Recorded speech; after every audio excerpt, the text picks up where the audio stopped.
Our biggest challenge in this new century is to take an idea that seems abstract, sustainable development, and turn it into a reality for all the world's people, team dignitaries, guests, participants, and faculty members present here. I, Harshit Agarwal, And I, Shana Singh, the student conveners, warmly welcome you all to the inaugural ceremony of the fifth edition of International Transdisciplinary Conference on the Coherence of Global Sustainability, a way forward, taking place from 7 to 8 September 2022. Transdisciplinary approach promotes the capacity to integrate knowledge and modes of thinking drawn from two or more disciplines to produce a cognitive advancement. This international conference is the fifth edition to the previous successful international conferences organized in 2017, 2018, 2019, and 2021. It is with this endeavor in mind that we feel privileged to have amongst us esteemed dignitaries on the dais who have honored us with their presence today. We are honored to have amongst us Professor Dr. James J. Nedumpar, Indian Investment Law, Indian Institute of Foreign Trade, and Mr. Parth Raman, founder and director of CPRA, with us as the keynote speakers for the day. We are also privileged and delighted to have the presence of Honorable Vice Chancellor Ma'am with her blessings, Honorable Chairman Sir Dr. D.K. Bandyopadhyay, Honorable Additional Directors, Amity Law School Noida, Professor Dr. Shafali Raizada Ma'am, Professor Dr. Aditya Thomas Sir, and Professor Dr. Arvind P. Banu Sir.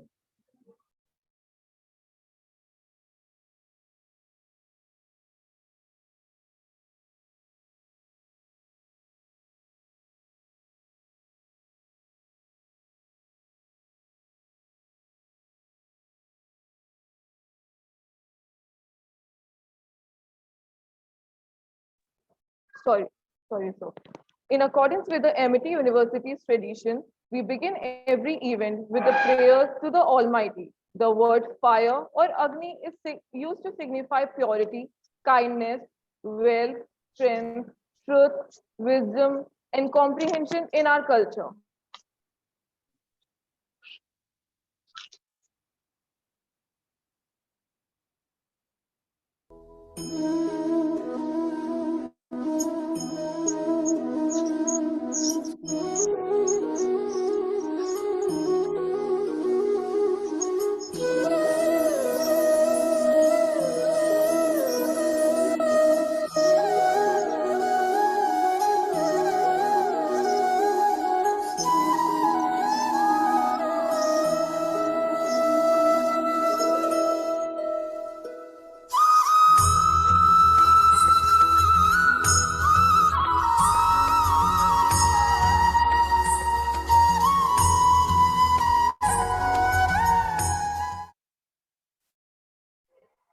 That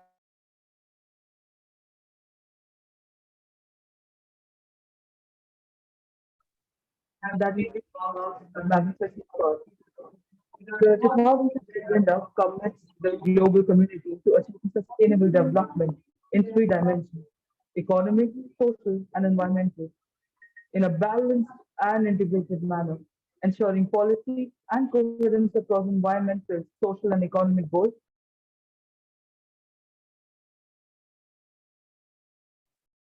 Realizing the fiction of tomorrow, Amity Law School has leaped ahead in its flagship event, Transdisciplinary International Conference of 2022, with the theme Coherence of Global Sustainability, a Way Forward. The theme is based on the dynamic interplay of moral behavior working together to maximize resource preservation and ensure sustainability in many dimensions of mankind. Moving forward, now I would like to call upon Dr. Shefali Raizada ma'am, the Additional Director of Amity Law School, Noida, a true academician with varied interests. She has led the law school with a firm but gentle hand. Ma'am holds a PhD in Western History from University of Lucknow. Ma'am also holds specialization in upstream fields of law, along with numerous Shana, I think it is sufficient because we are. Thank you so much for reading the profile. I think we should move ahead. As it is an international conference, let the people know about you. Acha, okay, okay, right, sir. Okay, please, sorry. I Go thought. ahead, go ahead. Okay. Um, Yeah, please Ma'am, carry on. Ma'am also holds specialization in upstream fields of law, along with numerous publications in reputed journals. We welcome you, ma'am. Okay, thank you, Chairman sir. Thank you, Ishana and Harshita. Very good morning and welcome to all the panelists and distinguished guests, faculty colleagues and participants on this very uh, uh, fresh morning and the occasion of our inaugural ceremony of our International Transdisciplinary Conference, which is on the coherence of global sustainability, a way forward. Technological advancement and developments have always been aided human in achieving great heights of success. There's no doubt that without the presence of technology and synthetic development at the hands of the human, the world would not have been transformed into a better place as it is in the present. It is often seen that the present developments come at the cost of the exploitation, mostly over-exploitation of the resources, be it natural or social resources available. The present situation is no less than the situation above, and this is a cause of concern. The mankind must understand that the resources are not abundant to suffice the ever-increasing needs of the population of the human beings or the human generations. The major breakthrough of this problem is rightly in the concept of sustainable development, a concept which needs to be brought into reality. Not just regulations and policies, but viable policies need to be adopted and enforced for the preservation of the resources that we as a current generation have to hand over to the youth, the upcoming generation. With this perspective on this sustainable development, on the issue or the major issue of the day, or even the major issue of the entire world and the governance, Amity Law School Noida has organized this international conference on this very important issue of the coherence of the global sustainability. What exactly the futuristic idea, or what is the futuristic plan to have and to continue with the sustainability aspect. On this occasion, I welcome all the our keynote speakers for this inaugural session. First of all, I would welcome our first keynote speaker, Mr. Parth Raman, Policy Advisor, United Nations, Founder and Director of Council for Policy Research and Analysis.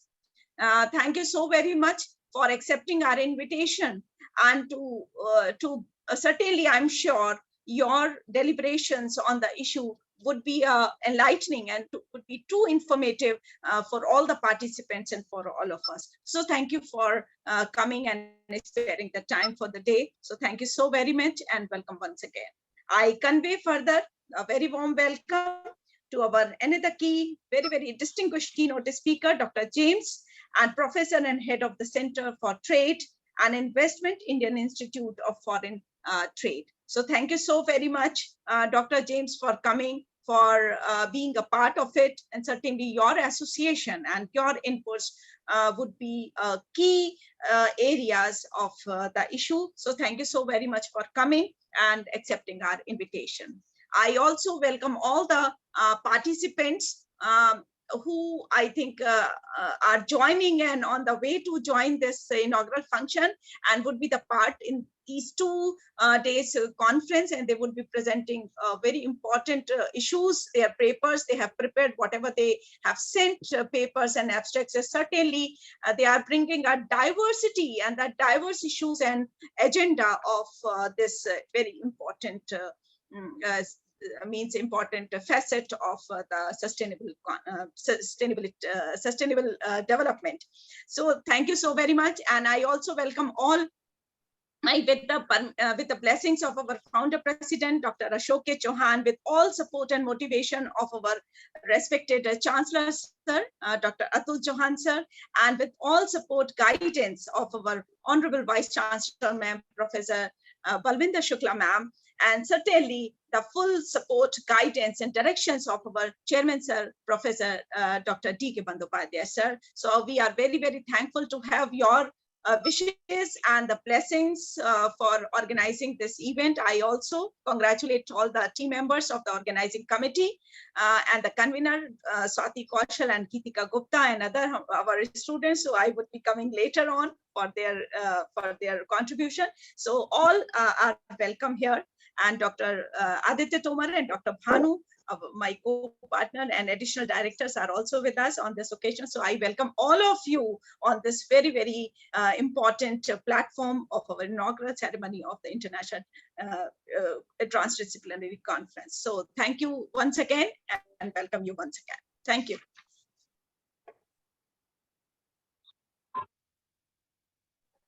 Thank you, ma'am, for the uplifting words and for your support with us. Now, I would like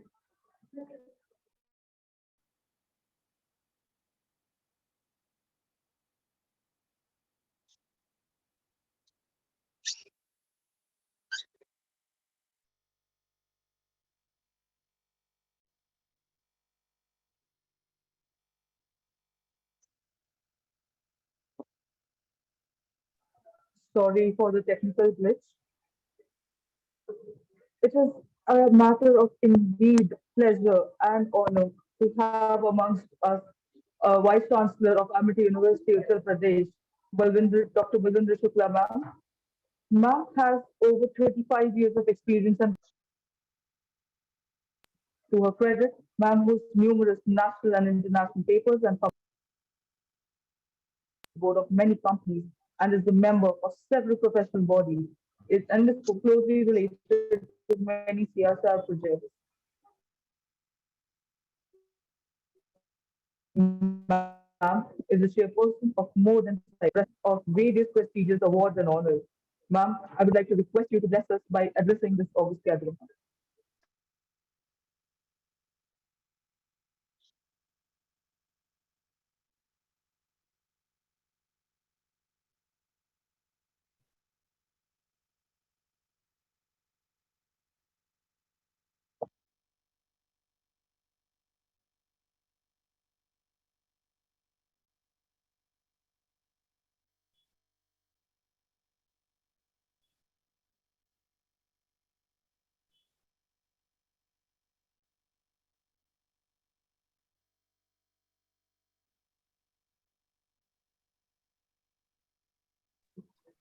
This Simlar ma'am would be joining us shortly.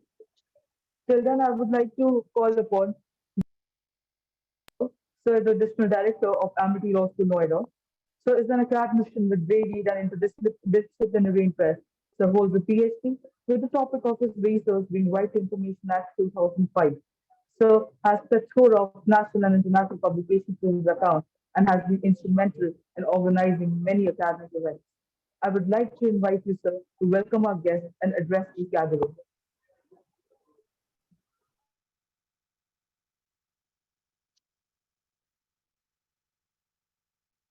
Ashna, it's for me. Yes, Yeah, sir. yeah, it is for you. Okay. Uh, Good morning, everyone. On behalf of entire organizing committee of fifth edition of Transdisciplinary International Conference on the Coherence of Global Sustainability, I welcome all the delegates, academicians from across the globe, all dean, directors, HOIs of various departments who are joined online, all the esteemed panelists, guests, and delegates to the conference attending offline at the university premises. I warmly welcome our guest, Dr. James Nadupura and Dr. Parth Raman, our esteemed guest for the inaugural session. In the narrower sense, global sustainability means the indefinite survival of the human species across the region of the world. A broader sense of the meaning specifies that the virtually all human, once born, live to adulthood, and their lives have quality beyond mere biological survival. All the threats of human life are related with the threats of global and universal ways of human existence. The five principles of the sustainable developments are the conservation of ecosystem, conservation of biodiversity of the planet, sustainable development of the society, conservation of human resources, and population control and management. At the same time, it is important to understand that we cannot escape the legal environment and the society that we live in. Therefore, coherence of global sustainability can be achieved when all the pillars of global sustainability walk in tandem and when, as the academicians together, can provide solution to the ailing global world. Also, some of the ways to achieve global sustainability are to universalize access to basic service such as water, sanitation, sustainable energy, and so forth. Support the generation of development opportunities through exclusive education and decent work, foster innovation and resilience infrastructure, creating communities and cities able to produce and consume sustainably. I'm sure that the deliberation made during the conference would prove instrumental in submitting a policy paper to the Government of India to foster global sustainability as today we have embarked on a journey promoting vocal for local, making India Ek Bharat Shresth Bharat, and that's us Indians being the biggest human resource in the world need to shoulder great responsibility to create a better world to live in envisagingly. Vasudhaiv Kutumbakam.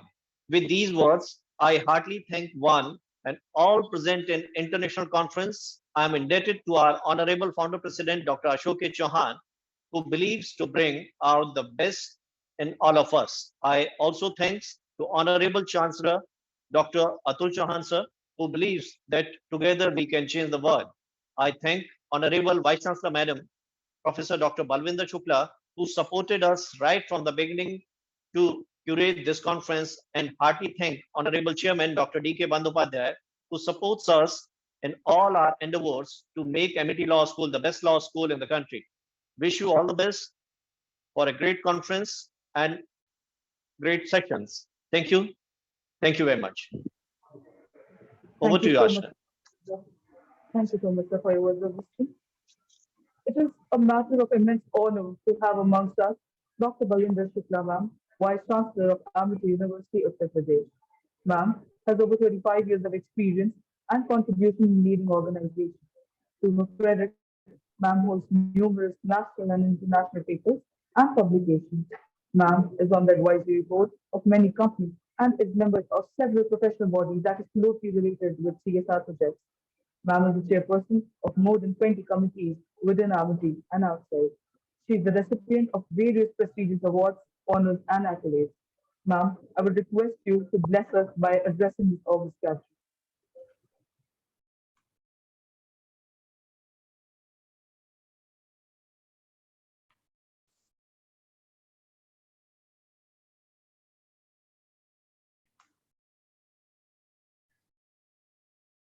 Our very esteemed keynote speakers, Mr. Parth Raman, Policy Advisor, United Nations, Founder and Director of Council of Policy Research and Analysis, keynote speaker, Dr. James J. Nedumpara, Professor and Head of Center of Trade and Investments, Indian Institute of Foreign Trade,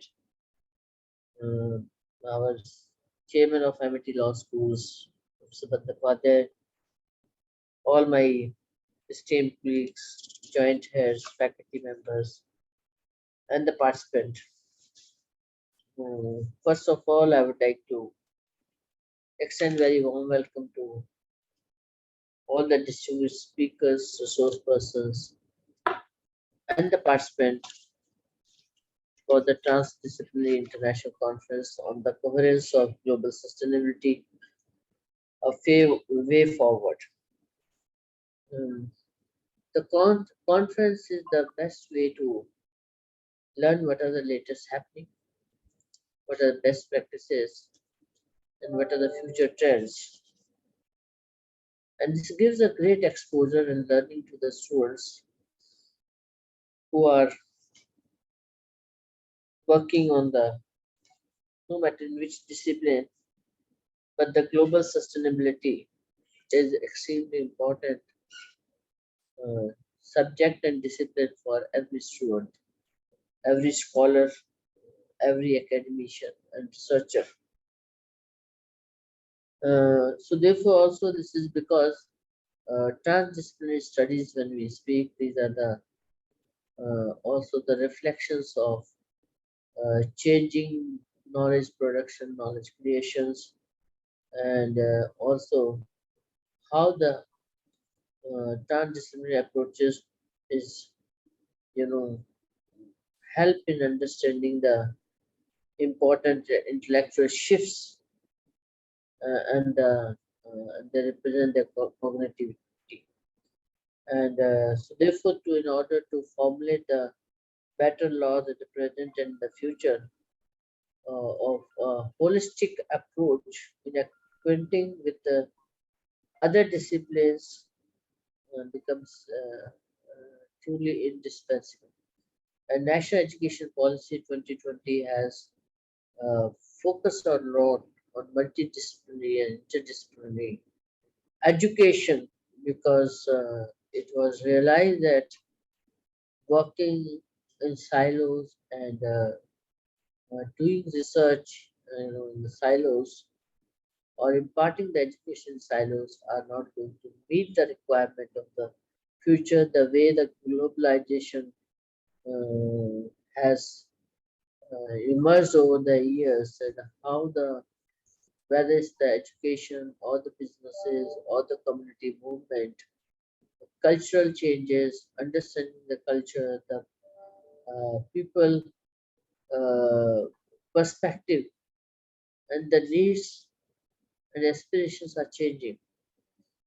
And we are when we are looking at the emerging technological developments and trends, how the technologies are impacting the lives of the people, the functioning of the organization, impacting the international relations, and so therefore scholars are required to undertake the transdisciplinary approaches to understand the any aspect in holistic manner. And so even if the laws are going to be defined, is how those laws can be applicable at the national, international level. One side, how those address the emerging challenges, the conflicts, because of the there are no laws properly defined yet. You know, to meet the challenges of the new emerging technological developments and the impact on the individual's life. Um, just give an example. There's so many the cyber crimes are happening, and or the you cannot sometime as a common citizen you cannot find out what is happening.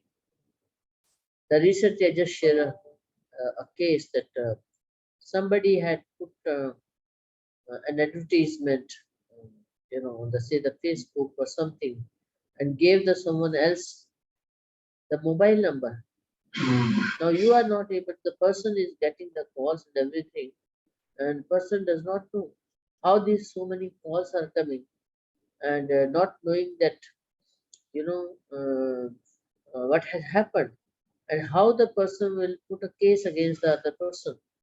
And when you are not able to really find, because everybody is not cyber Facebook savvy or the cyber savvy or will have the all the support or facilities available to track the to find the source, and therefore this results into mental agony for many people.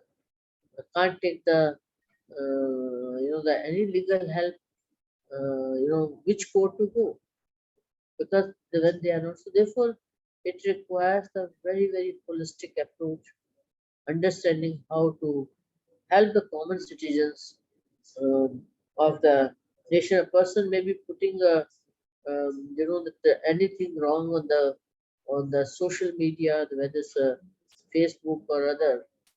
Now, and the person is sitting somewhere in South Africa, and how do you fight a case against such person sitting in India? So therefore, the um, bringing the research and accordingly bringing the legal aspects is very important, and I'm sure this conference, which has been conceived with the Transdisciplinary International Conference on the Coherence of Global Sustainability. I think it will bring the many new aspects, new challenges, and the new issues which have not heard in the past, and therefore the solutions to those and how to address those will be the may create a new disciplines, may bring the new the laws, and therefore the uh, you know uh, uh, uh, therefore also seeing that how we can add the new knowledge to the existing pool of knowledge, and so I congratulate all the team uh, for organizing this conference under the chairmanship of Dr. Bandyopadhyay ji. And I understand that this conference is going to address on the sustainable poverty alleviation, challenge to zero hunger, sustainability, rethinking the environment for global sustainability, fostering the sustainability for health and well-being.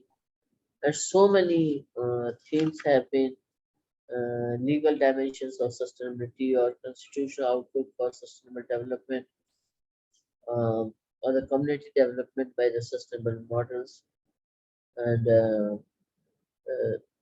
and sustainability and the competition law, and the human rights, human values, and nature dynamics in the sustainability. And so many aspects are there. And I think the most important aspect is going to be uh, the mm, cyber culture, cyber environment, and its impact on the society, and its impact on the businesses, and how to safeguard the interest of the individuals to have the sustainable, happy life. So with this, once again, I welcome all the participants and congratulate the organizing team uh, for putting up such an important conference. So once again, I welcome everybody and wish all the best. Thank you so much, ma'am, for your Thank you, ma'am. Thank you insight. so much. Thank you. It is Thank indeed you, an thank you, honor. thank you very much. Thank you. Thank you, ma'am, for your uplifting words. I would like to invite Professor Dr. D.K. Bandyopadhyay, sir, the chairman of MIT Law School. Sir is a multifaceted scholar, academician, administrator, and a visionary leader in India's education community in modern times. A gold medalist in his master's degree, a PhD in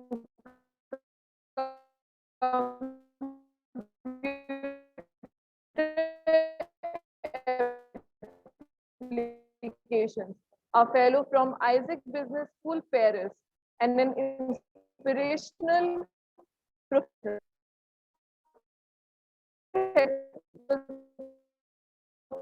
in academia. Sir has over 70 research contributions and published many papers and written many awards.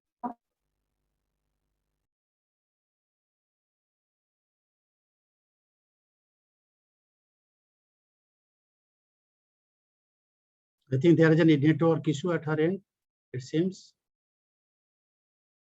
Can anybody take it over? Ashina? I think, sir, I request you for the address, please. I think Ashana's or some others. So I would request now our chairman, sir, Professor D.K. Bandyopadhyay, to address the gathering. and to throw light on the issue on this occasion. Thank you so very much, sir, for coming. Thank you, Dr. Ajada. Yes. At the outset, I must congratulate all the members, those who are associated in formulating this conference, ideation of this conference, and making it to happen. And interestingly, large number of papers that we received for the purpose of the presentation.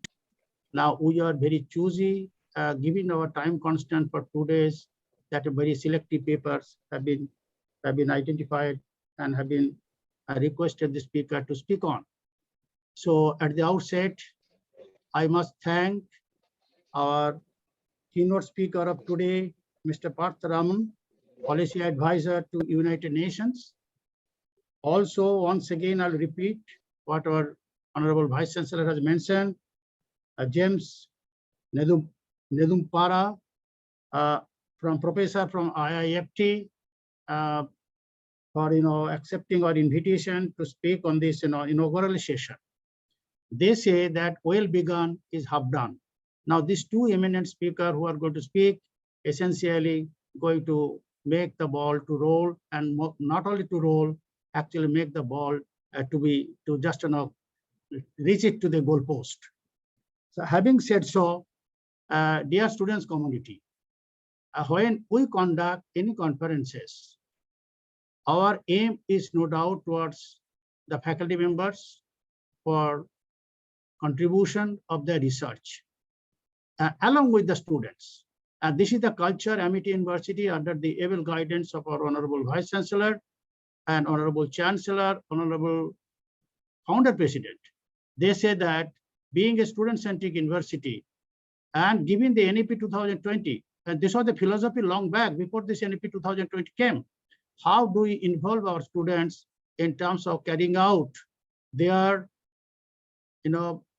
thought processes and translate them in the form of research articles, and those research articles which are going to be useful either in the policy making or for the service to the society or for the purpose of preparing goods and services. And these are the different dimensions of it. Now, all of us know that today, the major problem is lying everywhere. Major problem is lying everywhere due to many regions. Now, that's how the research is finding more and more importance in this day-to-day life, in the life of every nation, cutting across the boundaries. And we can see that there is a problem of food, there is a problem of infrastructure, there is a problem of health, there is a problem of climate change, there is a problem of conserving natural resources like, say, forest, ocean, rivers. Everywhere, there is a problem of making the people's identity intact.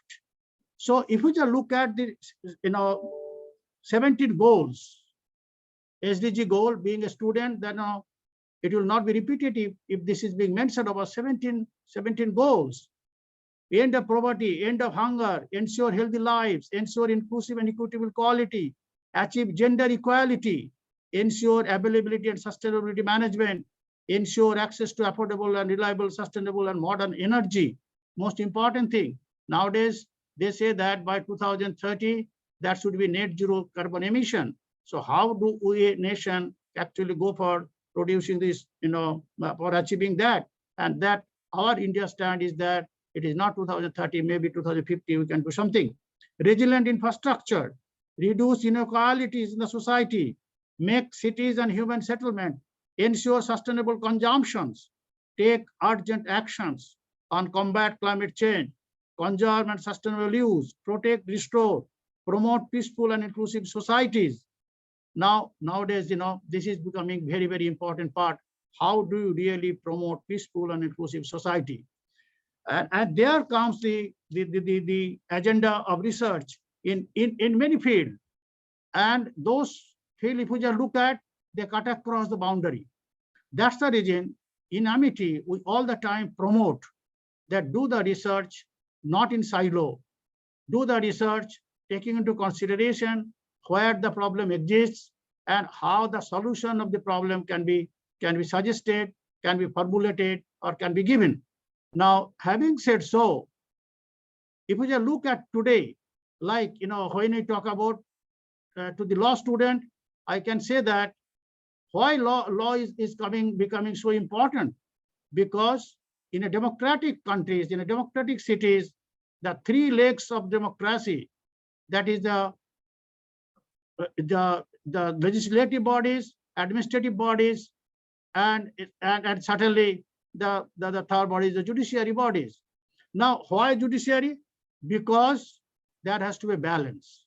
Now, when we do the research in these multidisciplinary approaches, who brings the balance? When there are ample amount of non-conservation of the natural resources, who gives the justice to the nature? Because Jagdish Chandra Bose long back wrote that every plant has their lives. Who protect the lives?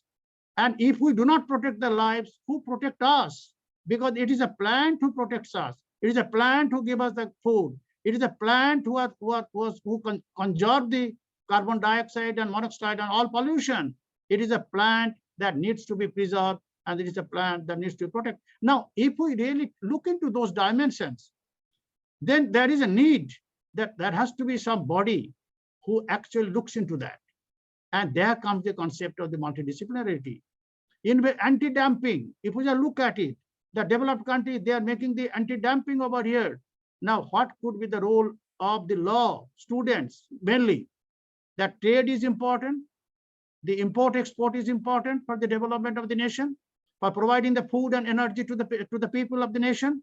Then on the other hand, how do you conserve the energy? And there comes the importance of the sustainability, because we know that there are three major problems. If we just look at 17 goals, there are major three problems: people, planet, and the profit. Everybody wants to have the profit. Everybody wants to see the comfort. Who looks after the planet? Who looks after the people? And there comes that centroid. Centroid is the sustainability. How do we manage in such a way that whatever natural resources we have got today, and we keep the same type of resources for our future generation? If we do not keep it, not only we are going to be extinct, but our future generation is going to blame us. And this is the responsibility that is lying with the researcher. This is the responsibility lying with every field of research, bringing together, from different disciplines, bringing together different dimensions, and bringing together in terms of evolving what could be the right mechanism to create checks and balances.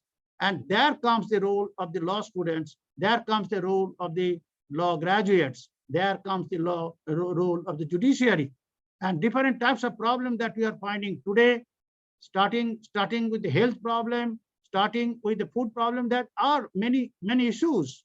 On the one hand, there is a wastage. On the other hand, there is a hunger. So how do you really create that type of situation? And now this is the platform. This conference is the platform where people from different walk of life, they come together, they give their thought processes, makes us to understand that what is the real solution that lies over here. What is the real approach that we will be conducting? Can we formulate a policy document after this conference? Can we really help the government that this is the way? At least if we can give 10 points, 10 commandants or 10 points, that we will be able to, or the Prime Minister of India, or the legislative body, that this is the recommendation that has come up from these conferences. And if we really want to achieve sustainable, because nowadays traditional silo-based research are the gone days. Unless and until we come together, and we shall bring it and foster that this type of need possibly will be lost in the milieu. Now, this type of opportunities which has been given to us is the philosophy of our honorable founder president. From the day one, he used to talk about that, how really you take care of the values, how do you take care of the sanskars.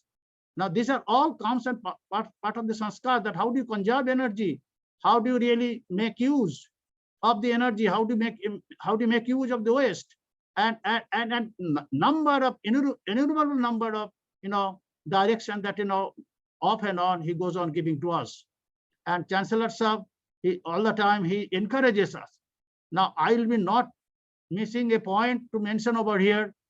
In 2016, this concept came from Dr. Shefali Raizada. He came and told me, that was the time I just joined.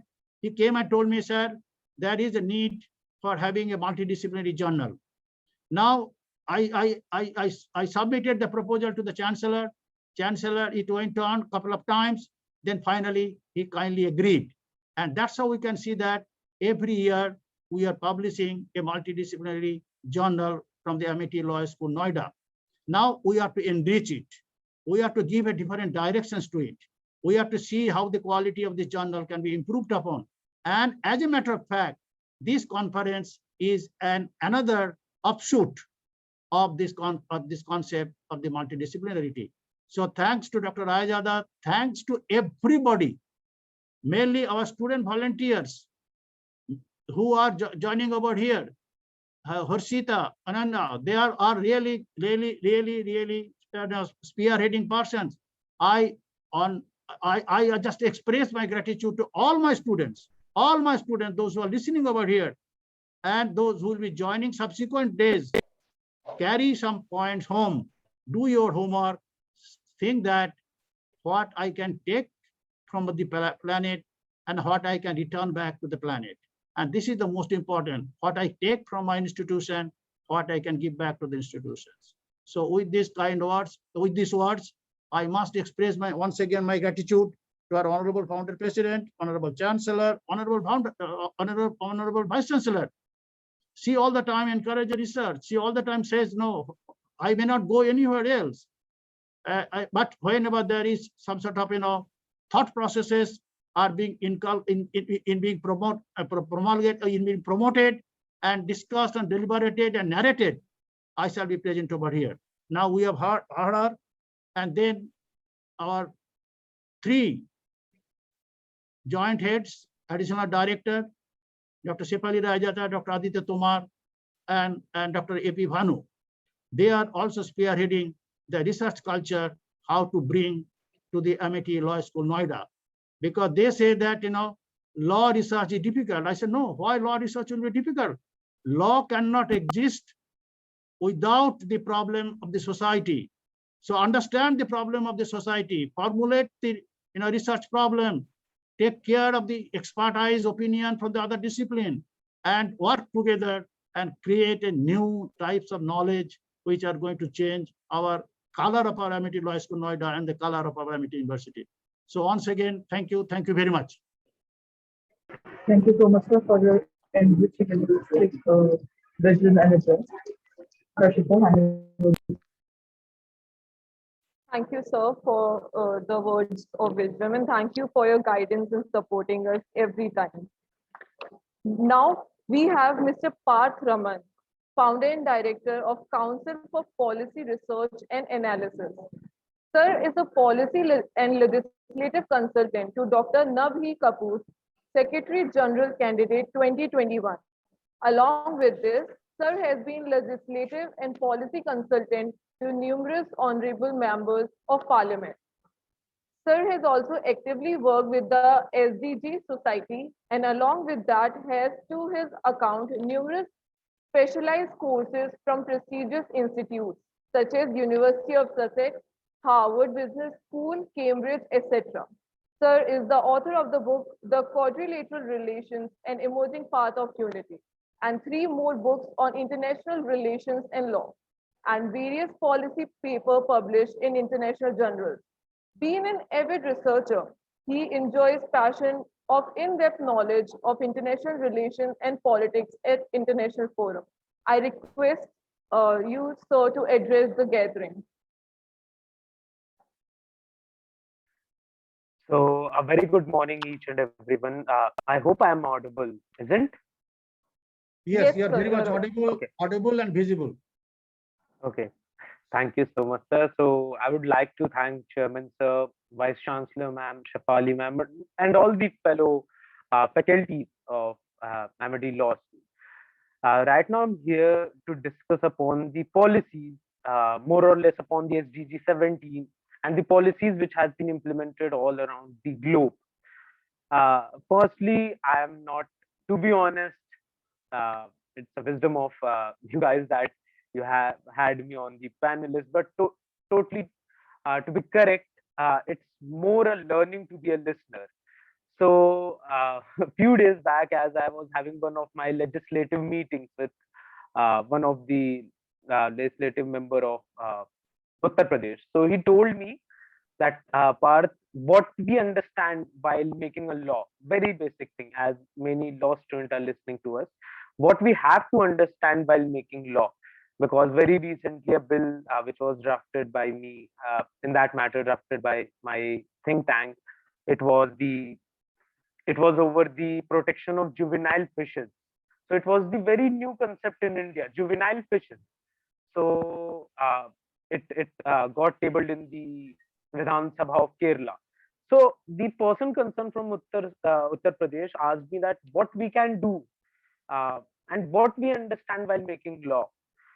So that was a very straightforward question for me, that what we have to understand basically while making any policy, as we have seen that SDG has been made with the vision till 2030, and as we can see it is 2022. So we are just left with 8 years, and what we have to understand while making any policy, we have to understand this society at the very first end. We have to understand this society, that what is the need of a society. When we are talking about Uttar Pradesh, we have to see the records. At the time when I was making one of the bill, which was, as I mentioned, which was upon the protection of juvenile fishes. So what I found that the species of the fishes got distinct. For example, there is one rare fish you can going to find in Kerala. It is koyam fish. And to be honest, I'm one of the vegetarian person, so don't feel like that I'm talking about fish. It stand for policy only. I'm just giving you a policy recommendation that why we understand the policy before making it. So the koyam fish is just left with only hundreds. We are just having few hundreds of koyam fish. And why they are important? The fish, the eggs of the fish are very much in the nature to give medical resources.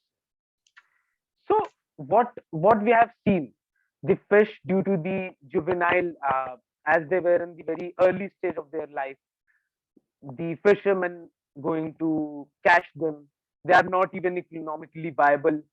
So that's what my personal understanding says, that if we are talking about any policy, more or less we will, as we are having as I am having my co-panelist with me, Dr. James.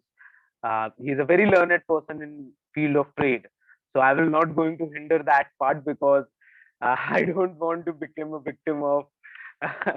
So to be honest, I will be there in my core competency, which is policy. We have to understand the society, and law is a directly proportional of society.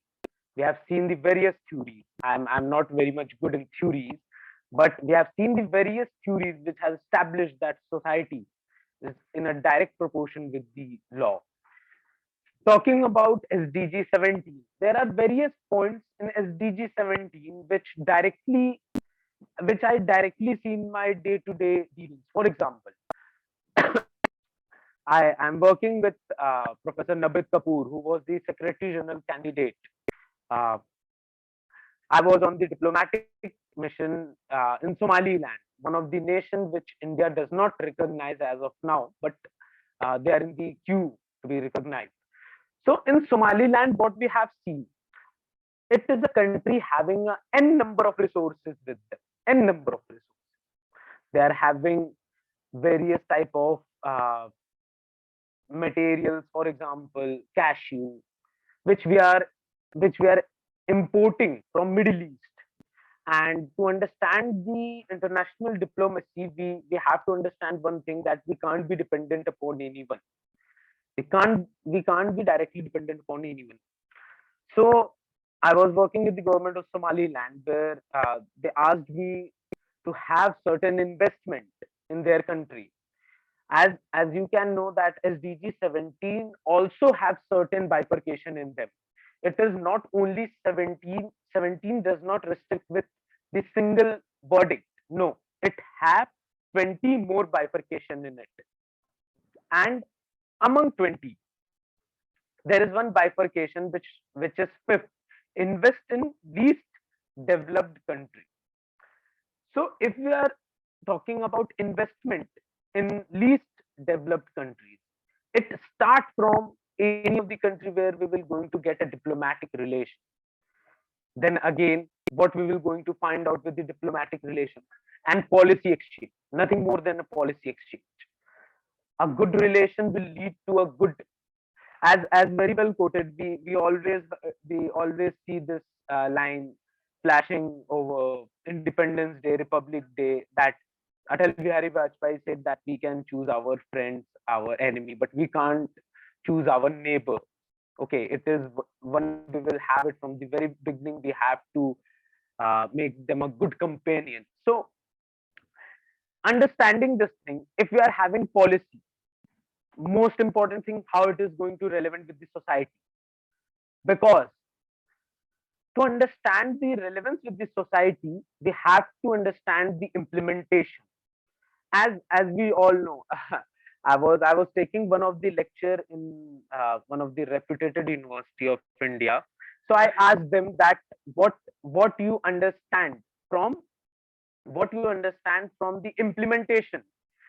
In law, there is something, for example, the verdict got we have seen that there was an overlapping of the verdict. For example, who makes the law? Legislation makes the law. But the judiciary in limited sense can regulate or make the law. Not the direct implementable law, but they can make Article 141, give them a power. And the head of the executive, who is a president, he can also make the law. He can also make the law by the ordinance.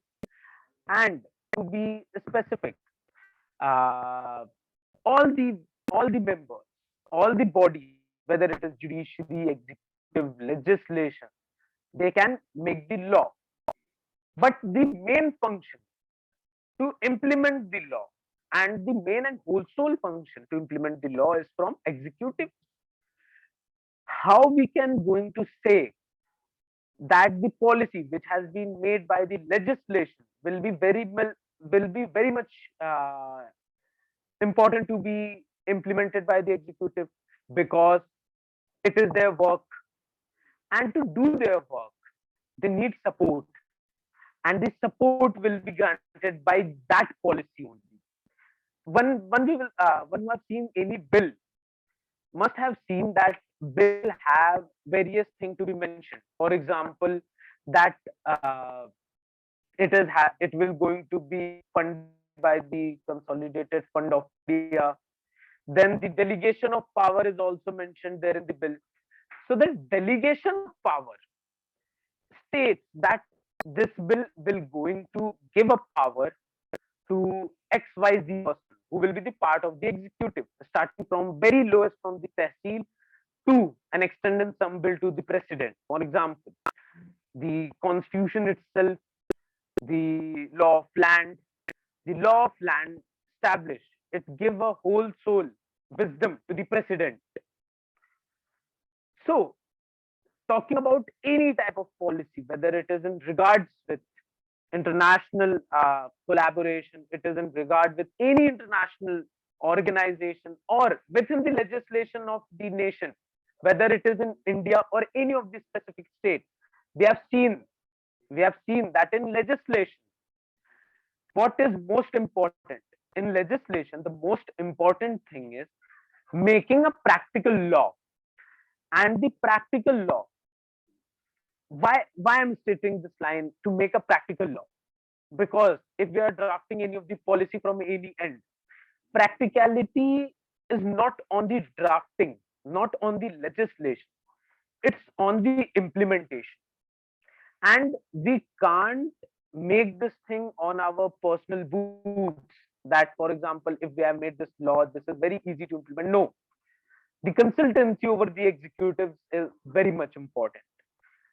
And I will, at last I will let you know that why I'm giving you this, why I'm giving you this statement or this thing, why it is relevant with this current topic of discussion. Because as we are having a limited time to speak, so that's why. Most important thing, the consultation from the executive, starting from, you all very much know that before SDG there was millennium goals. So the goals which has been made, it has been made with an idea to implement. Who will going to implement? Executives. So the goal which should be implemented by 2030, we have to understand that how many percentage, there is no authentic or bona fide report over the same, that how many percentage of the goal has been implemented.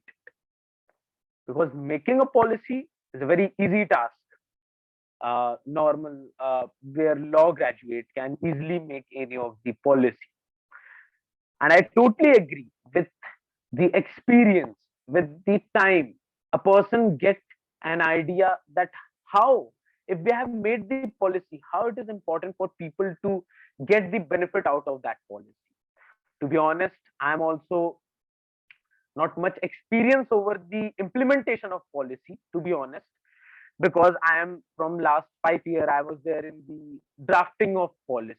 I was drafting the policy in collaboration with various member of parliament. And more or less, I am a person who believe in wisdom. Okay, so it does not mean that for making a policy for all the law students, because if I got the opportunity to address the young minds, as I can see there is 126 young minds sitting with us. Don't make your life a robotic one. Personally, for me, I'm a private pilot licensee. I have a license to fly a helicopter, which is Eurocopter. What my aim is, to be honest, I have one of my think tank which give me certain penny to have my expenses. I am a visiting faculty over certain institute. It gives me certain penny to live through my expenses. But to be honest, if you are having anything with you, it's totally your wisdom. And for us, if you are thinking for any on the policy, just try to live that policy with the social way. Okay, I am a person who is very much in academics, so I read every day. But while I'm reading, I also make sure that I must get some knowledge out of my social surrounding. As I was traveling, as I will mention that I was traveling last month. I was traveling Leh. I was there, to be honest, in Gilgit. There is one region of India, Gilgit.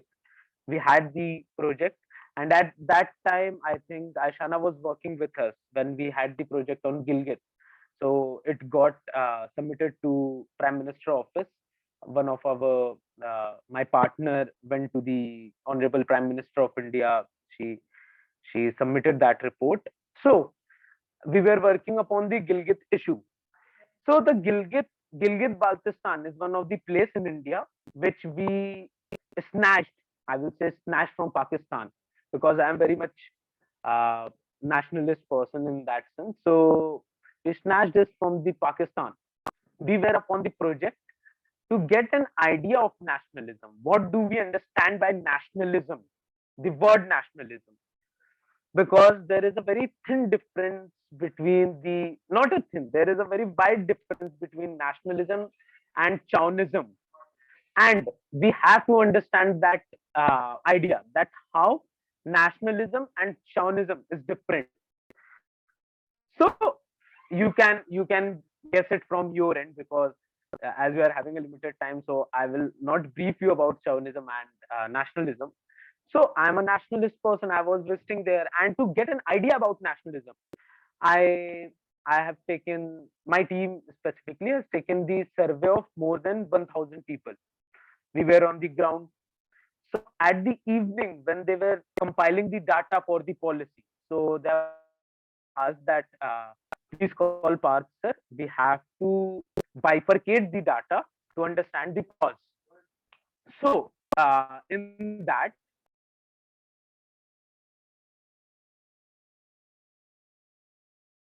so in that, so much sorry, I think there was some network leak. So what I personally understand there, collecting a data for any of the national issue, because the data should be primary or secondary. You, as I heard that you all going to submit various research papers, research articles as well. So there are various sources. We personally, for me, I totally believe in primary source, because uh, my ideology that secondary source must be a tempered source. You will going to get an idea out of someone else idea, so it can't be original. Okay, it should be influenced, it must be influenced, it can be tampered in terms of data, anything can be there.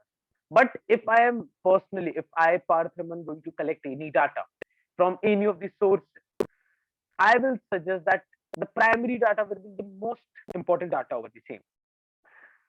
So while collecting the primary data for one of the national bill, so they have asked that where is Parth sir, we have to bifurcate the data.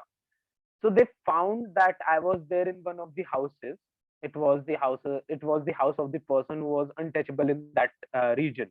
I was there in his house, and as I told that I'm not a vegetarian, non-vegetarian, but I love the food from Leh and Ladakh.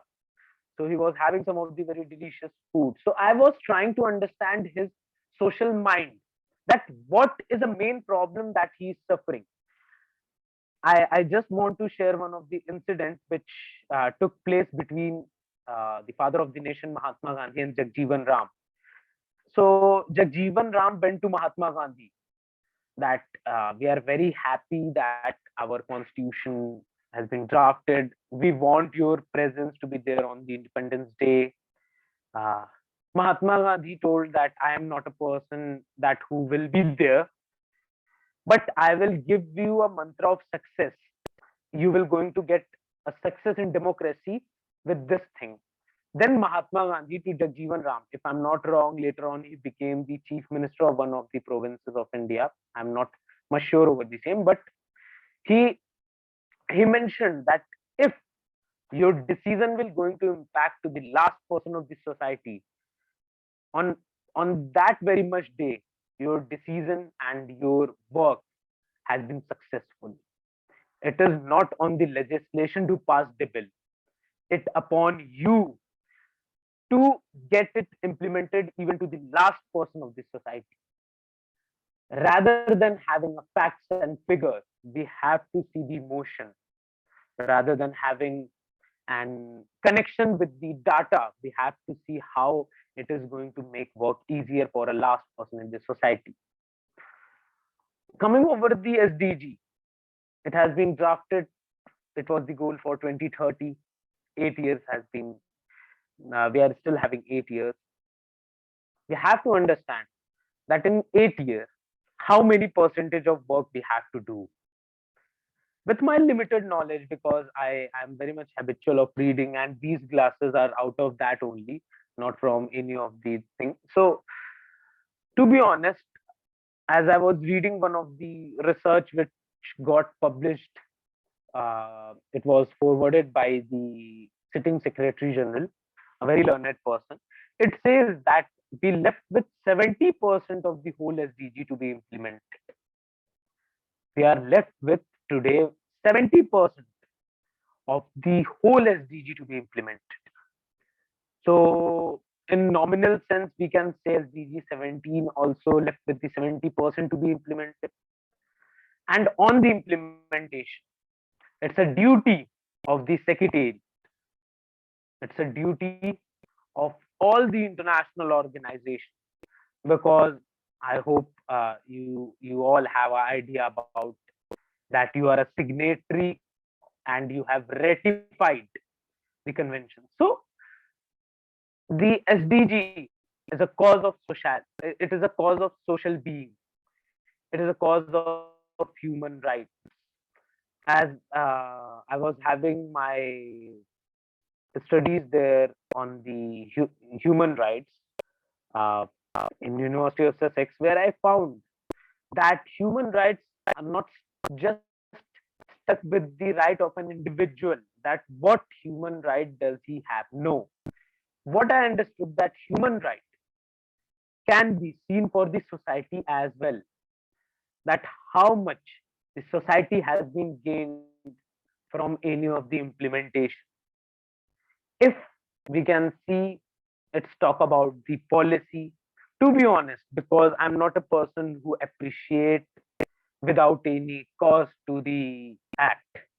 The SDG 17 or any of the SDG have not fulfilled their duty through which they have been drafted or implemented.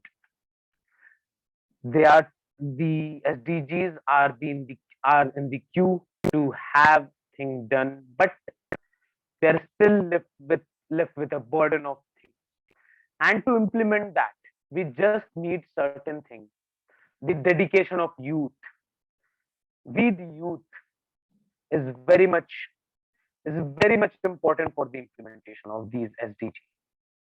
The youth have to be dedicated, have to be conscious, have to be well planned, and have to be good informative.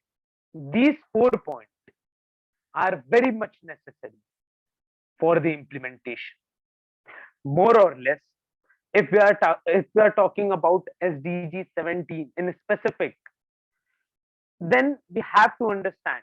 I was there in a meeting from the very much starting, as I've seen that Professor Dr. Aditya Tomarji stated about SDG in brief. So, but I want to just add one thing. He has given the overview about the SDG. As Aditya sir has given the overview, he left with only a single point, that it is not only for us, this is for our future as well. And if I'm talking about this, it is the resources, the things which are there in a society. These are not only limited to me, chairman, sir, faculty members. No, this is for the youth as well. Youth, the forthcoming youth, the future, the one who will going to born in post 2030, the one who will going to have their birth post 2050.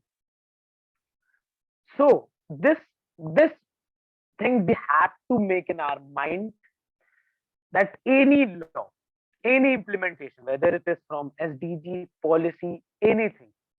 And if we want to restrict with the SDG, we have to see the laws, the social laws. Being a law student, you must have heard about the social contract theory. I was going through I was taking the lecture in one of the most prestigious institute, which was Kolkata. So I find out that the think tank, the IIM think tanks are very much in practicality. They don't believe in hypothetical thing, utopian society. No, they are very much practical. And to be very much practical, we have to see the laws which are there in India. How we will going to synchronize that law with the SDG goals? I was with my fellow mates. I was there in one of the university where the director of the university told me that, Parth, I'm having an idea to have an, so it is not a bad thing to name any university. So I was there in Ansal University in Gurgaon. So he told me that Parth, we have to make a think tank which will going to work upon the policy. So I told him that, sir, why you are acting as my competitor? Don't make a policy for, they don't make a think tank for a policy suggestion. We already have tons of think tank for the same. If you want to make an institute, make an institute, make an institute for policy recommendation in reference with SDG. Make an institute to implement the resolutions of international organizations. I know that very much, there are various people in between you don't have the idea what is international organization. To be honest, while I was also the person attending the lectures in the classroom, I was also not much aware about the international organization. But what I got to know that, just wait a minute. What I got to know that the international organization have resolutions. How that resolution is very much important. They give policy suggestions. They give an idea, and that idea should be there for a person. And that person who will be the chief, who will be the head of the administration, who will be the head of the organization, will going to formulate that suggestion in their organization. And if not restricted to their organization, then we have to implement in the whole of world. As we reside in India, we have an idea of Vasudev Kutumbakam with us. What do we understand by Vasudev Kutumbakam? We understand that the whole world is a family. And as the whole world is family, we have to take care of each and every member of the family in respect of their race, caste, creed, culture, anything. Very recently, we have seen the incident which took place in the United States of America few days back. Upon the race, the people has been discriminated. There were the various incidents in various neighboring countries where on the basis of minority they have been discriminated. We are glad that we are in a prosperous country like India, that we don't believe in a race. My best friend is from, I am from the northern part of India. My best friend is from the southern part of India. One of my colleague who is my partner is from the northeastern part of India. And one of my director in international relation department is from Rajasthan. So what we have seen, very good friend of mine is from south, my partner is from northeast, very learned person. My director is from western. So that thing is very much important. The policy right now on which we are talking in regard with SDG or anything, being a law student, just think that how in your personal life, how in your college premise, how in your college campus, you will going to implement that thing, and you can make your campus more prosperous. Additionally, to bind the session from my end, I will mention that be active with the legislation, be a rigid one. Be a rigid one. I know you, one who was there working with me as an associate, they told that Parth, making a policy is not a good thing. We don't get recognition. I told them that be a rigid one. Send a mail to the secretaries of the ministers till n number of times. Spam their mail ID. If you are having a suggestion, spam their mail ID. Approach any of the think tank. Go in any way, but don't leave your idea behind. So with this many words, thank you so much, Amity University. Thank you so much, Chairman sir, Vice Chancellor ma'am, Shafali ma'am, all the faculties present here, Aishana, Harshita, and all the faculty and all the student conveners. Glad and I will be the listener and will learn definitely from the uh, further verdicts of Dr. James. Thank you. What? Hello.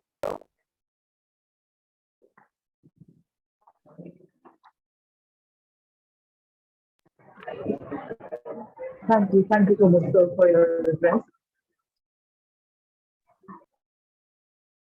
Thank you, sir, for sharing the knowledge on ground level. And we are very pleased to have you with. Now, I would like to take the opportunity to invite Dr. James J. Nedumpara, sir. Sir is a professor and head of Center for Trade and Investment Law, a leading think tank and advisory center established by India's Ministry of Commerce and Industry at the Indian Institute of Foreign Trade. Sir is also the co-WTO chair established by World Trade Organization Chair Program at IISc, a prolific writer on international trade and investment law and an advisor to India's trade negotiations. Sir has contributed widely to enhancing trade law capacity in India. Sir is also the co-author of comprehensive textbooks internationally on economic law. We welcome you, sir, and request you to address our August gathering.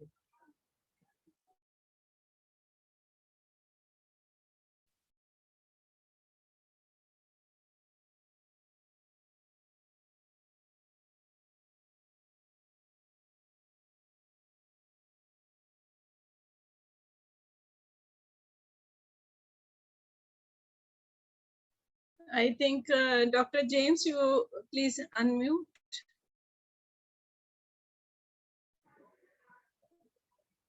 Shana, request Dr. Yeah, to unmute himself. Request him because we are not able to listen. Hear him. Ma'am, sir is unmute and the video is on. So I guess there is. So request him to just unmute him yourself. Request him. Professor James, just a humble request. We're not able to hear you and you're not audible. So could you please unmute your mic for the address?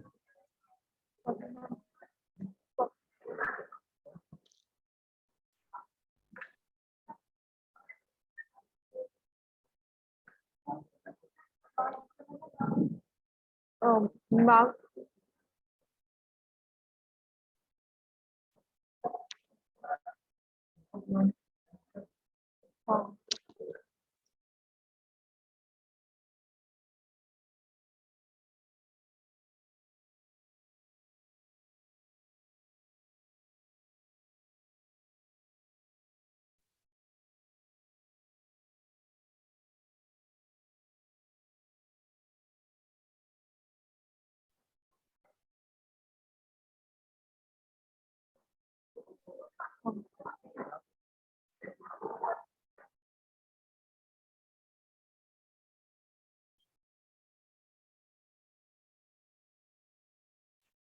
so we can see you, but there is no voice.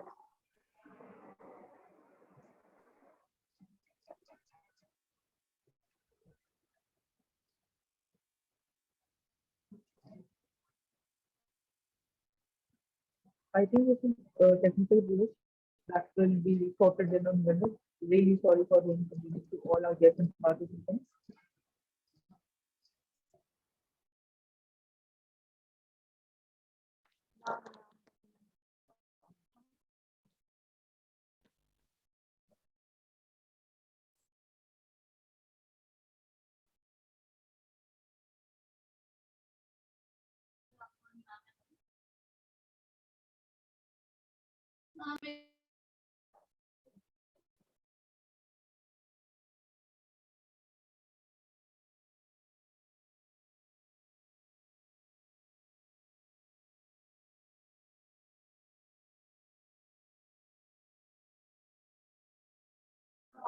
Shefali ma'am, your mic is mute. We cannot hear you. Pardon? You hear me now? Yes, sir. Very much. Now you are very much audible. Please. Go Okay, ahead. thank you. Yes, Thank sir. you. I'm sorry for the delay actually. So thank you, Dr. Shefali. Thank you, Dr. Belvinder Shukla. Thank you, Dr. Upadhyay as well, and my previous speaker Path. So thanks and many congratulations to Amity University for organizing this very important conference. And I would also like to welcome the various students who have written papers on various aspects relating to sustainability. So I understand that this conference on sustainability is actually focusing on multiple areas. And this conference may be touching upon certain areas like the 17 SDG goals, but sustainability is not actually limited to these 17 goals alone. Once again, can you hear me? Is there any problem? No, sir, we can hear you clearly. Okay, all right, thank you. So in this meeting, most of the previous speakers were talking about the Sustainable Development Goals of the United Nations. And my focus in this lecture will be something related to trade.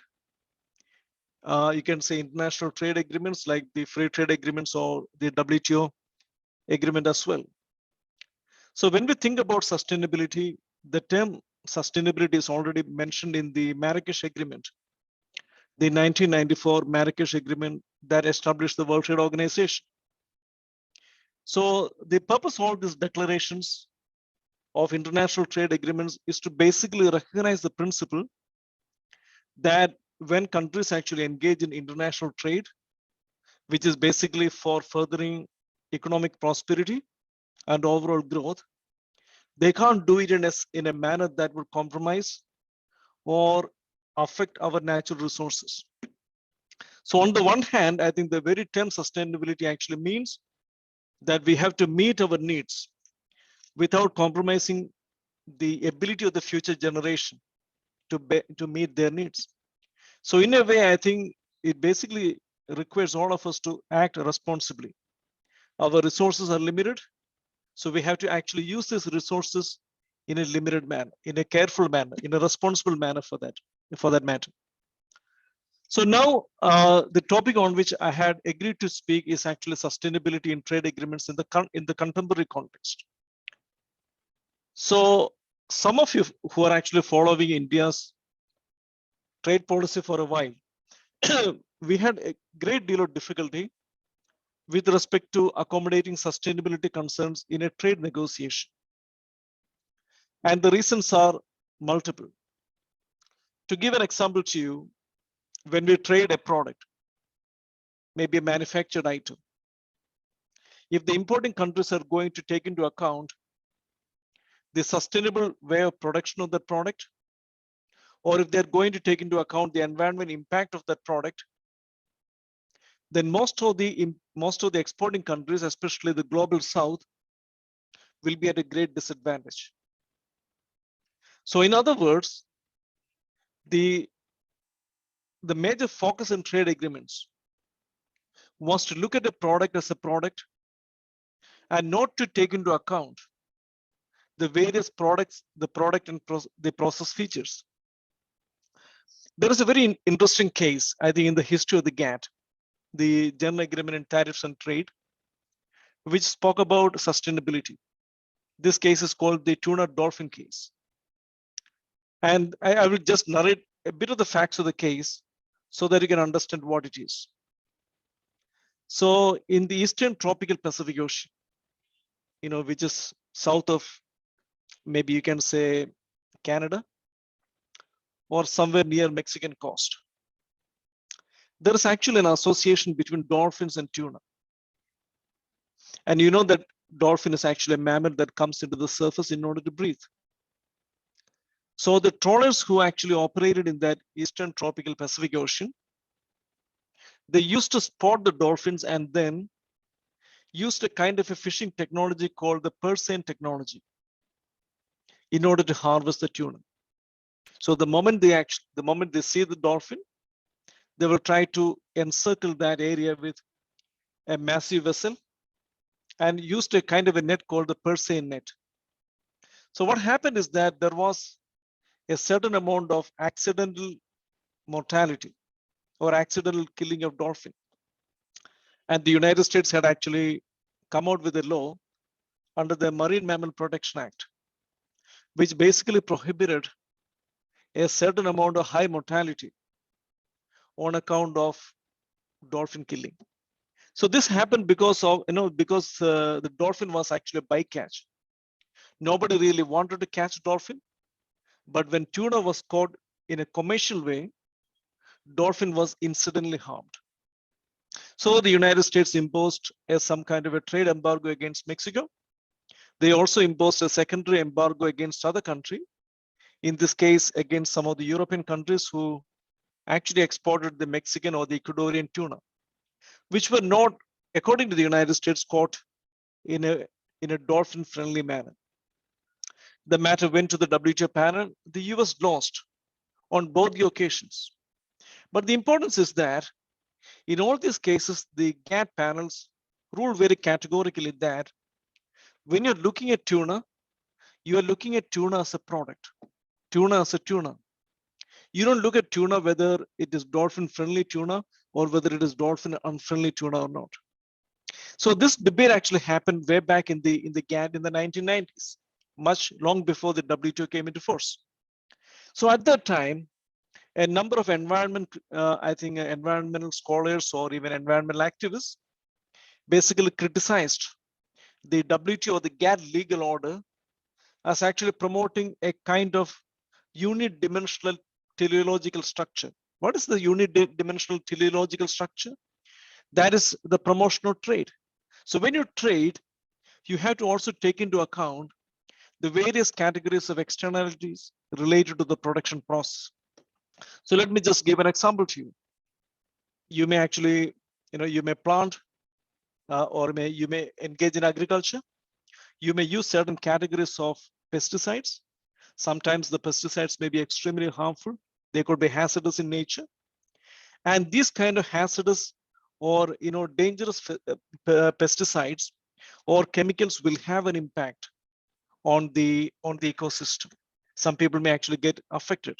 So I come from a state, Kerala, where there has been a huge amount of endosulfan use in one particular district, and the children who were born in that particular area or region, which were heavily prone to this endosulfan usage, had certain kind of birth defects. So the simple point is that the society as a whole can actually suffer based upon the process and production practices of people.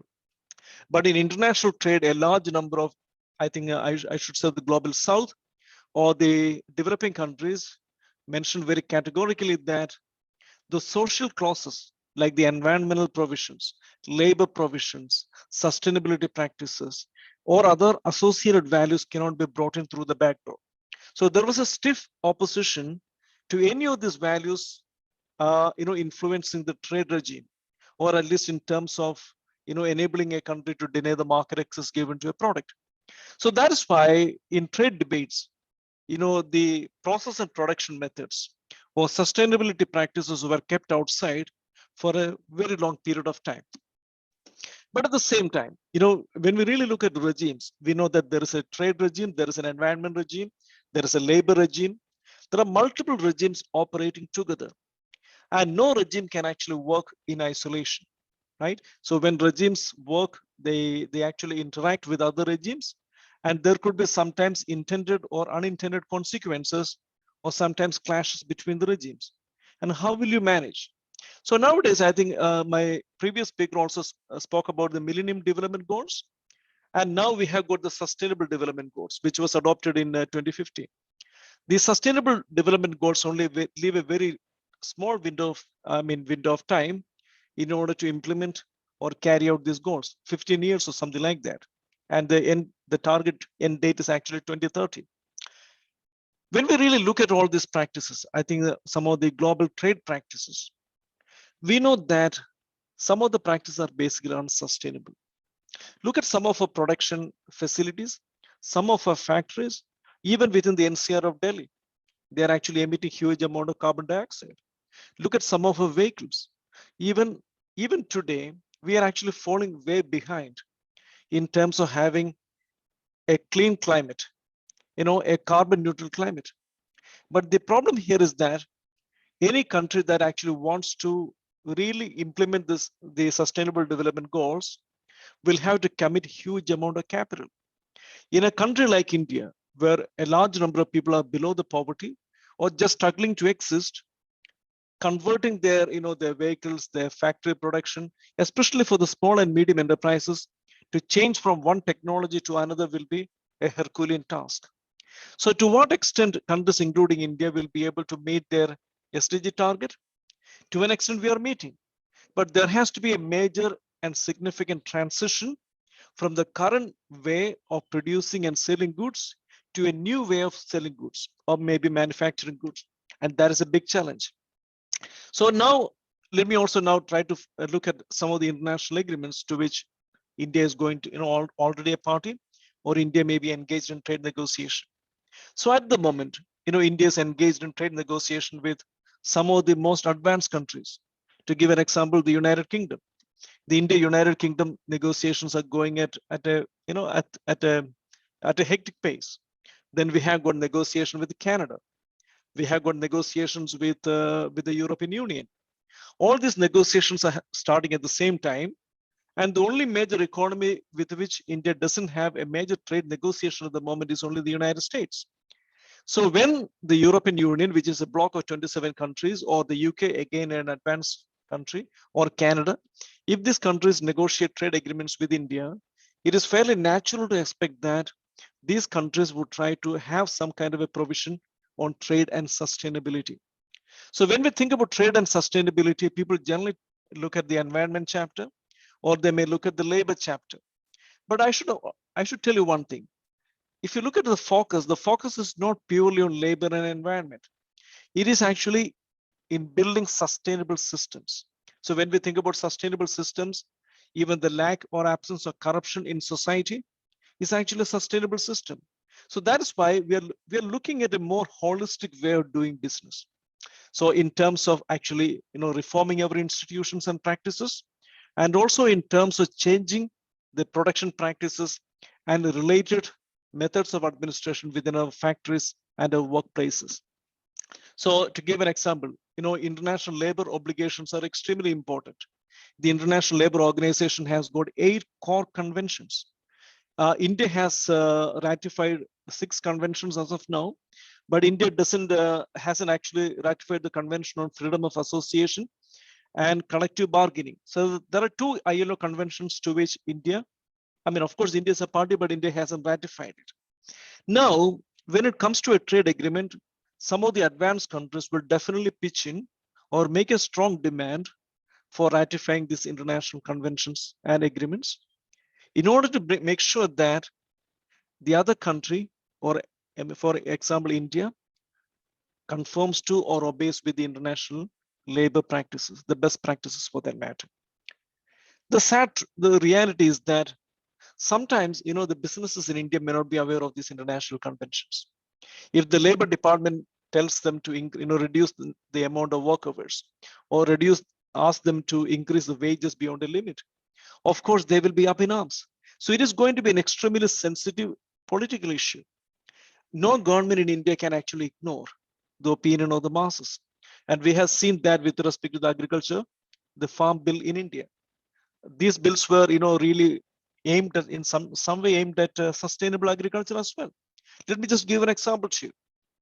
India is a major producer of number of agriculture grains like sugar, wheat, rice, etc.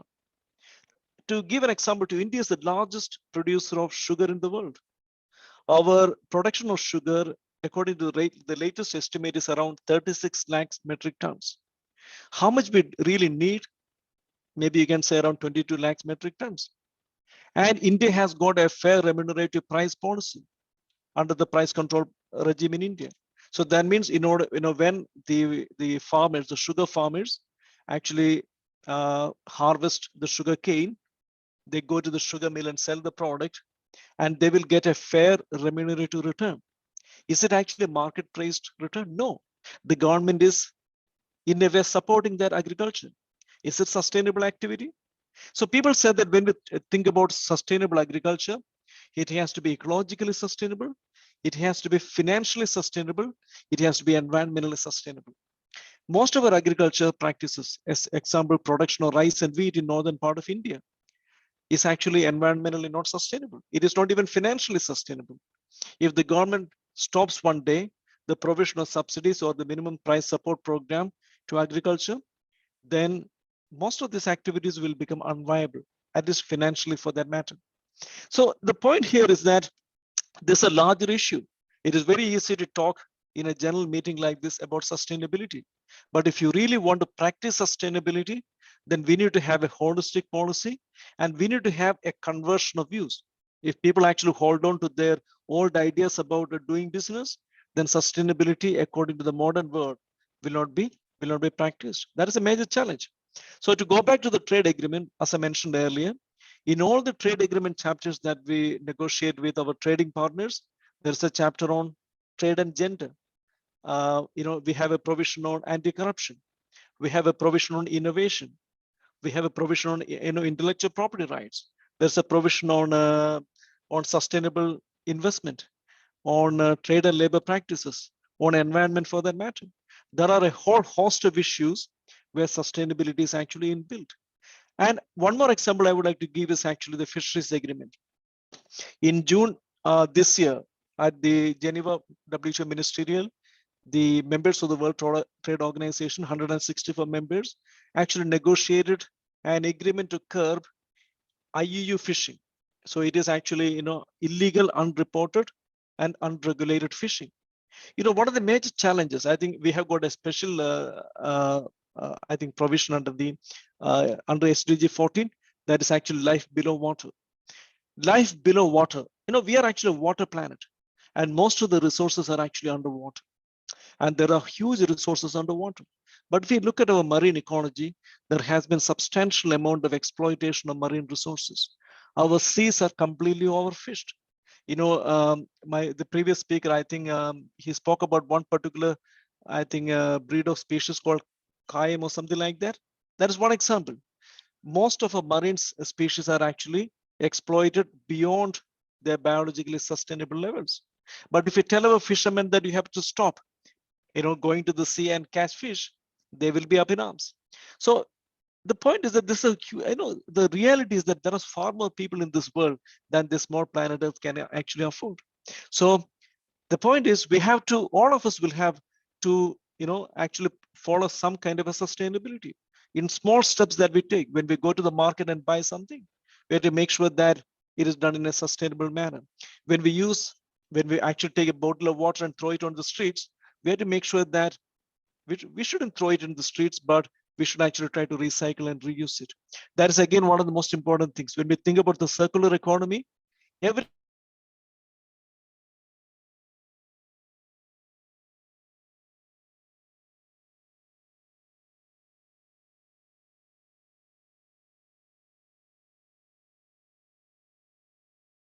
purpose goods. So there's a significant amount of focus happening with respect to trade agreements on remanufactured or environmentally recycled goods.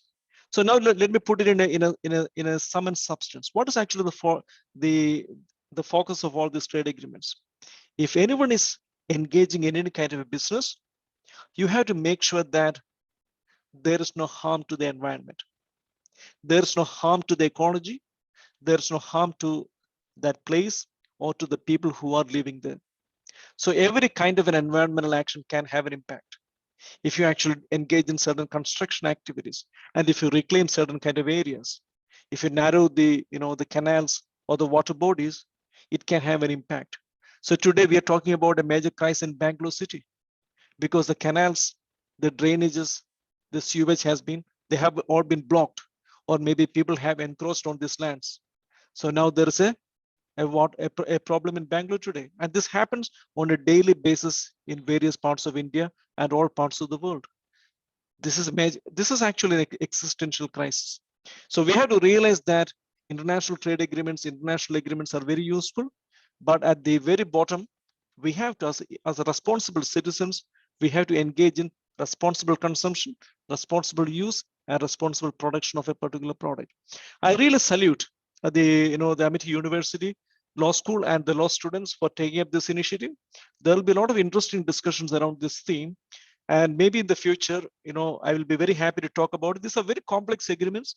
So sometimes in a 15-minute talk, it is impossible to talk about the various legal nuances involved in the negotiation. But if there is a conference or, if there is a dedicated event on such a subject matter, I'll be happy to extend my support and will be able to participate in that kind of an event. So thank you so much. I would like to stop my talk here and wish you the very best with respect to the rest of the proceedings. Thank you very much. Yeah, Dr. James, it's a beautiful narratives. And Thank you. I was enthralled. And Thank as you. were rightly telling that in here, yes, we'll have some opportunity further to interact on it. Thank you. Thank you very much. Thank you. Thank you so much for your magnanimous address. So it was indeed very insightful. Thank you, sir. Now, I would like to request our faculty co-convener to present the vote of thanks. I invite Dr. Geetika Gupta. Good afternoon. When creativity melts together with global issues, I believe you can bring the world together. Honorable guests, esteemed dignitaries, distinguished participants, and dear attendees, good afternoon to all of you. I, Dr. Geetika Gupta, Assistant Professor, Amity Law School, Noida, and faculty co-convener of Transdisciplinary International Conference on the Coherence of Global Sustainable Development, a way forward, deem it a great honor and privilege to propose a vote of thanks on this occasion. First and foremost, I would like to express heartfelt gratitude to our honorable guest speakers, Dr. James J. Nedumpara and Mr. Path Raman, for sparing valuable time from their busy schedule to grace this occasion. I owe special gratitude to our Honorable Vice Chancellor, Ma'am, Professor Dr. Balwinder Shukla, under whose superlative vision this conference was forged into what we perceive it today. Ma'am, your eminent presence has indeed made this event a memorable one. I would like to convey my sincere thanks to Chairman Sir, Professor Dr. D.K. Bandyopadhyay, who supported us in all possible manner to organize this conference. Sir, your guidance has always encouraged us. I express my heartfelt thanks to Professor Dr. Shefali Raizada Ma'am, Additional Director, for her unstinted support. Through her perseverance and innovative ideas, this conference achieved its unique character. Her guidance was no less than ecstasy of wisdom itself. In addition, I would like to express my gratitude to Professor Dr. Aditya Tomar Sir and Professor Dr. Arvind P. Bhanu Sir, our additional directors, for their constant motivation and cooperation throughout the conference. I would also like to mention my genuine appreciation for Swati Kaushal Ma'am, faculty convener, for leading the way. Thank you so much, ma'am, for the hard work you put into the conference. Of course, a big thanks to our distinguished participants and attendees. My genuine appreciation is also for the dedicated students, our organizing team, who have worked really hard to ensure that this conference becomes a resounding success. Last but not the least, I would like to thank the IT department for providing us this online platform to host this conference. Once again, I thank one and all for their gracious presence. Finally, IT department का thank करो तो तुम IT department क्यों भूल रहे हो? sir, कर दिया मैंने, sir. कर दिया, ठीक. हाँ जी, sir. Once again, I thank one and all for their gracious presence. Finally, I leave you with this inspiring note. The function of education is to teach one to think sensibly and to think critically. Intelligence plus character is the goal of true education. Thank you so much. Thank you. Thank you so much, ma'am. With this, our inaugural ceremony comes to an end. It is indeed a blessed start to start an event. Along with this, now I would like to request the judges and the participants to subsequently join their respective sessions at their own website for the presentation.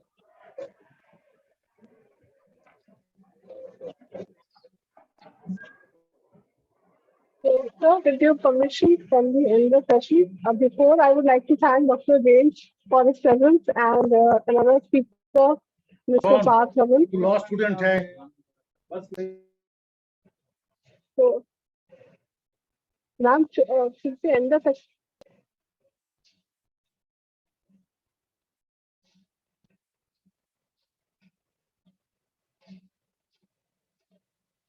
I think we can end the session now.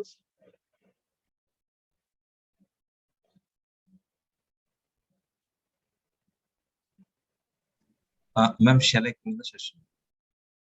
Yes, sir, with your permission, sir, shall we end the session? Yes, you end the session. And then, also announce the venues for other online. Yes, sir. That has already been given through the WhatsApp group and to the So mail. anyway, you announce it again. Yes, sir. So all the participants who will be presenting the papers and attendees are requested to join the online session. And one session we are having in the physical mode in the campus in I2 block G08. So we'll be starting at 1:30 p.m. today. Thank you. The coordinators will get in touch with you.